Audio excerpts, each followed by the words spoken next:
C'est vraiment aujourd'hui terrible, des gens qui mentent au nom de Dieu, qui mentent dans l'église, qui mentent même dans la présence de Dieu. Ils vous diront, le Saint-Esprit m'a dit, alors que le Saint-Esprit n'a rien dit. Ils viendront dire des faux témoignages devant l'assemblée, juste pour...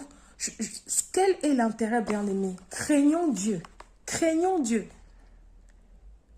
S'il n'y a rien à dire, dites tout simplement, je n'ai rien à dire. Tout simplement, ne pas mentir. Ne pas mentir. Faites toujours le choix de dire la vérité. Faire le choix de dire la vérité.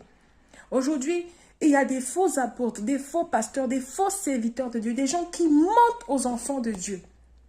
Quand on parle de la sanctification de cœur, la sanctification extérieure, ils mentent aux enfants de Dieu, ils mentent aux brebis, disant que non, Dieu regarde au cœur.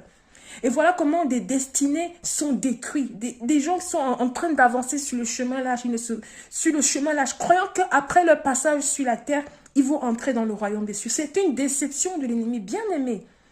Le diable est le père du mensonge. Et aujourd'hui, il infiltre l'Église au travers de ses faux serviteurs, faux pasteurs, faux apôtres, faux prophètes. Aujourd'hui, tout le monde veut être prophète. Non, c'est Dieu qui appelle ses prophètes. Un prophète ne s'auto-proclame pas prophète parce qu'il a constaté qu'il avait un don. Avoir le don de prophétie, être prophète, c'est deux choses différentes. Bien-aimé, si tu es serviteur de Dieu et que tu reconnais dans ton fort intérieur que tu n'es pas authentique, que tu as menti dans tout ton œuvre, dans tout ton mystère, sache que cela n'est pas agréable à Dieu. Repends-toi et va restituer tes œuvres, va restituer tes voix. Va dire la vérité aux enfants de Dieu. Bien-aimé, il y a des serviteurs de Dieu qui ne prêchent pas la sanctification parce qu'ils se disent qu'en le disant, les femmes vont fuir l'église.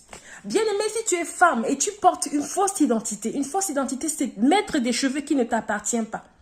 Peindre ton visage pour avoir un visage, maquiller le visage qui ne t'appartient pas. Sache-le que cela apparaît comme du mensonge aux yeux de Dieu. C'est du mensonge. Dis-toi la vérité. Si tu le fais chaque jour, c'est que chaque jour tu mens. Tu régnes la nature que Dieu t'a donnée. Tu cherches à le corriger. Et cela va se tenir en condamnation contre ta vie si tu ne te répands pas. Bien-aimée femme chrétienne, je te supplie, abandonne toutes ces choses-là. Aime l'identité naturelle, l'identité vraie que Dieu t'a donnée. Si les pasteurs ont peur, oui, il y a certains pasteurs, certains serviteurs de Dieu qui ne veulent pas dire la vérité à ces brebis pour qu'elles se répandent et qu'elles préparent leur éternité d'une façon propre et correcte. Leur sang est sur la main de ces serviteurs de Dieu et ils répondront devant Dieu de comment est-ce qu'ils ont pris soin de ces âmes. Bien-aimés, l'éternité, ce n'est pas de la blague. Tu dois être prêt. Il n'y a plus de miséricorde après la mort. Bien-aimé,